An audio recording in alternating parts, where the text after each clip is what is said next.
Graça e paz, povo amado por Deus.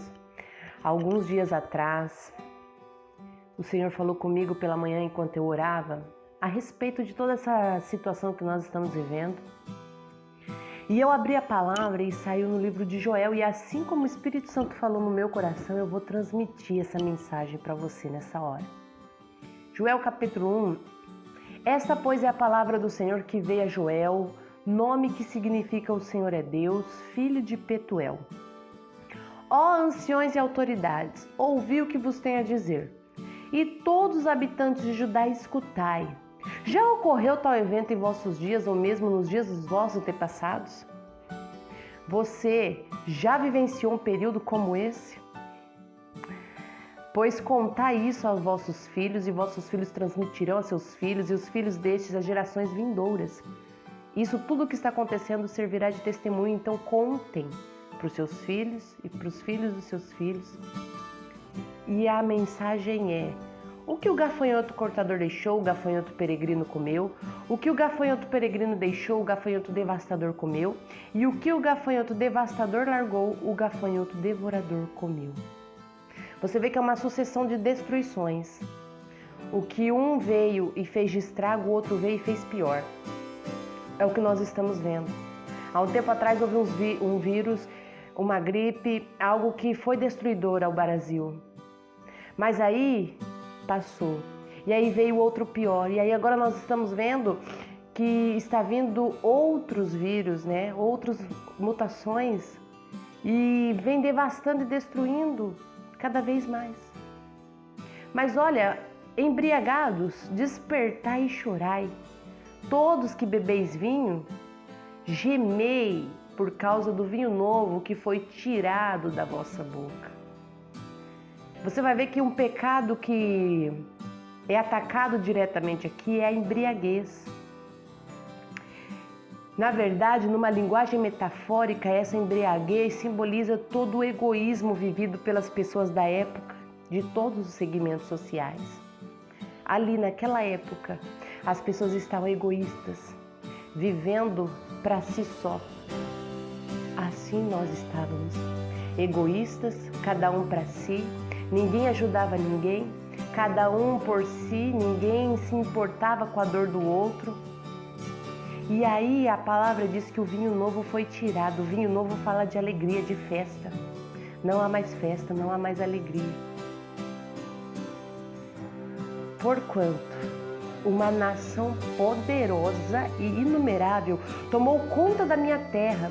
Eis que os seus dentes são como presa de leão e sua gana pela caça, como a leoa. Eles arrasaram as minhas videiras e arruinaram as minhas figueiras. Arrancaram-lhes a casca e derrubaram-nas, deixando despidos e embranquecidos os galhos. Uma nação poderosa tomou conta e destruiu a terra. Da onde esse vírus veio? Uma nação grandíssima e poderosa que está tentando tomar conta e controlar o mundo todo. Através dessa nação veio a destruição. E aí o Senhor diz: lamentai como uma jovem em vestes de luto. Pranteai pelo marido da sua mocidade. As ofertas de manjares e cereais, as ofertas de libação, o vinho derramado foram eliminados da casa do Senhor, do templo do Senhor. Todos os sacerdotes que ministram perante o Senhor estão enlutados. Nós estamos vivendo um tempo que a oferta foi cortada, a adoração foi cortada, não está podendo abrir as igrejas, nós estamos tendo que ficar dentro de casa. Não há mais ofertas, não há mais adoração, não há sacrifício, não há cultos, e os ministros, os sacerdotes estão de luto, entristecidos dentro dos seus lares. Os campos estão arrasados, a terra está ressequida e triste. O trigo está destruído, o vinho novo não existe mais, o azeite esgotou, está tudo parado. O povo está cada vez mais entristecido, a terra está triste, até mesmo a natureza chora. O vinho novo não existe, não há alegria, o azeite parou. Desesperai-vos, lavradores, chorai, viticultores, sobre o trigo e a cevada, porquanto a colheita foi toda destruída. A videira secou, a figueira murchou, a romanceira, a palmeira, a macieira e todas as árvores do campo perderam o viço, secou. Não há mais vida. A alegria de todas as pessoas da terra abateu-se, se tornou árida e triste a terra. Nós estamos vendo o ar, o clima está pesado, um clima de tristeza, de luto, de dor, como naquela época. E aí o Senhor levanta o profeta e convoca o povo ao arrependimento e diz: olha, sacerdotes, vesti pano de saco, e líderes, lamentai, chorai, ministros do altar, entrai e passai a noite vestidos de luto, porque a oferta de manjares e a oferta de libação foram excluídas da casa do templo do vosso Deus. Líderes, ministros, pregadores, mestres, evangelistas, músicos, todos da casa do Senhor, lamentai-vos e chorai-vos, vestidos de pano de saco.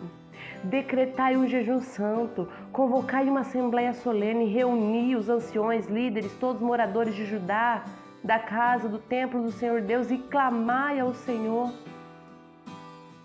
Olha o versículo 16: porventura, todo o nosso suprimento de alimentos não foi cortado diante dos nossos próprios olhos? Nós não estamos podendo trabalhar, o nosso suprimento foi cortado. Nós não estamos podendo sair nem para ganhar o pão. O nosso suprimento foi cortado diante dos nossos olhos. Não é verdade que a alegria e a esperança se ausentaram do templo do Senhor? Olha quantos líderes, quantas pessoas sem esperança, entristecidos, deprimidos, angustiados. Até os animais silvestres bradam a ti, pois as correntes de água se secaram e o fogo devorou todas as pastagens secas. Há uma destruição sem tamanho acontecendo em nossos dias como naquela época. Estava acontecendo muito parecidamente, mas se você continuar a ler o capítulo 2, ele diz assim no versículo 8, olha, não empurrem uns aos outros, parem de ficar com micuinhas, com coisinhas, querendo competir um com o outro. Não é tempo de discórdia, pelo contrário, cada um marche sempre em frente, abra um caminho por entre as armas e não se deixe intimidar por nada. O Senhor dá uma voz de comando, não é para parar, não é para se entregar, não é para se deixar intimidar por nada, pelo contrário, é para marchar sempre em frente. Não é para desistir. E aí o Senhor faz uma nova convocação ao arrependimento, ele diz, olha, convertei-vos a mim de todo o coração, com jejum, lamento e pranto. Dilacerai o vosso coração em nossas vestes como de costume. Saia da vida costumeira, da religiosidade. Não é tempo de ficar querendo achar coisinhas pequenininhas para ficar debatendo nas redes sociais. É tempo de você sair dos velhos costumes e rasgar o vosso coração. Porque o vosso Deus é tardio em irar-se, magnânimo em misericórdia, compassivo, paciente, todo amor e capaz de arrepender-se e suspender a desgraça prevista. É possível que ele volte atrás e se arrependa, e ainda quando passar, permita uma bênção sobre vós. Assim vocês poderão fazer ofertas de cereais e apresentar libações ao vosso Deus. É tempo de rasgar os corações, se humilhar, buscar a Deus de verdade, não como antes, numa costumeira rotina, não. É tempo de rasgar o coração, porque a hora que nós nos arrependermos, humilharmos com lamento, pranto, jejum, é possível que Deus se arrependa e pare, cesse a praga, volte atrás e ainda permita uma bênção sobre nós, para que possamos voltar. E ele diz assim, que assim vocês vão poder fazer oferta de cereais e apresentar ao vosso Deus. Tudo isso pode cessar, mas não é para a gente voltar às velhas práticas, mas é para nós ofertarmos adoração verdadeiramente ao nosso Deus. Toque a trombeta, determinar um jejum geral, convocar uma assembleia solene, reunir todas as pessoas, consagrar a comunidade, ajuntar os anciões, os líderes, o povo, reunir os jovens, os meninos, as crianças, o noivo, a noiva, recém-casado, todos, os sacerdotes, ministros, todos, sem exceção, reunir todos numa reunião solene, num jejum, planteie no templo, no altar, dizendo: ó Senhor, poupa teu povo, não entregues a tua herança ao vexame para que as nações se escarneçam dele, porque aí haveriam de questionar: onde está o Deus deles? O Senhor nos faz um chamado. A situação é difícil, o tempo é de luto, de tristeza, a destruição veio, arrancou a paz, arrancou a alegria, o vinho novo das pessoas. As portas se fecharam, as ofertas cessaram, os cultos pararam, as empresas fecharam, não pode trabalhar, não pode cultuar. Mas independente de tudo isso, o Senhor fala: convoque todos em união e convoquem um jejum. E orem, reúnam numa oração pedindo a Deus que poupe o teu povo. Quando aquele povo quebrantou o coração, rasgou as vestes, o Senhor demonstrou misericórdia do teu povo. E sabe o que o Senhor respondeu àquele povo? Olha, eu envio o trigo, o vinho novo, o azeite em generosa quantidade, a fim de satisfazer plenamente a todas as pessoas do meu povo. Nunca mais farei de vós vexame, objeto de vexame e zombaria entre as nações. Conduzirei o invasor que vem do norte para longe de vós. Lançarei numa terra árida e deserta, os gafanhotos que vêm de frente serão jogados no mar morto. Deus tem feito obras magníficas.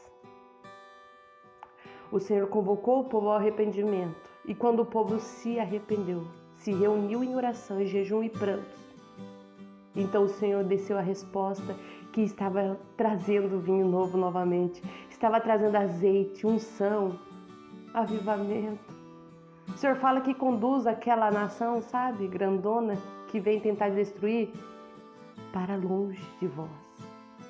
Os gafanhotos, as pragas, o Senhor joga no mar morto. O Senhor cessa, porque Ele faz obras magníficas. Não temas, regozija-te e alegra-te, porque o Senhor tem realizado obras grandiosas. Você está entendendo o que Deus está dizendo? Não é para se desesperar, apesar de tanto desespero. Não é para sair orando que nem louco, desesperado: Senhor, faça isso ou aquilo. Não, é tempo de orar, sim, mas em arrependimento, em súplica, em lamento, em pranto, em choro. E quando nós rasgarmos o nosso coração, abrindo mão de religiosidades, abrindo mão de costumes, abrindo mão de pessoas, de brigas, de discussões, abrindo mão desses mimimi entre pessoas e olhando somente para Ele, rasgando não as nossas vestes, mas o nosso coração, em humilhação e jejum. A resposta do Senhor está em Joel capítulo 2, versículo 18. Ele vai trazer o vinho novo de novo. Ele vai trazer o azeite em generosidade. Ele vai restaurar. Ele vai levar para longe a nação que está tentando destruir. Ele vai lançar a praga no mar morto. Ele vai trazer paz, porque Ele tem feito obras magníficas. Então é isso que o Senhor espera de nós. Humilhação, arrependimento, jejum, lamento, clamor. E quando nós nos reunimos nesse mesmo propósito, em união, em jejum e clamor de arrependimento, o Senhor vai voltar atrás, Ele vai fazer cessar a praga, Ele vai parar essa situação, Ele vai trazer renovo, Ele vai trazer uma bênção, Ele vai trazer trigo, vinho novo, azeite, tudo em generosas quantidades. E o nome do Senhor será glorificado Então pare de reclamar da situação, pare de só olhar para o lado ruim. O ar já está muito pesado, então é tempo de nós não ficarmos olhando dessa maneira, com pesar, com angústia, com tristeza. Apesar de tudo, é para nós clamarmos a Ele, é para nós voltarmos a Ele, demonstrando total dependência do Senhor. E quando nós fazemos isso, o Senhor vai ouvir do céu a nossa oração e nosso clamor, e Ele vai vir e sarar a nossa terra. Então passe a clamar a partir de hoje.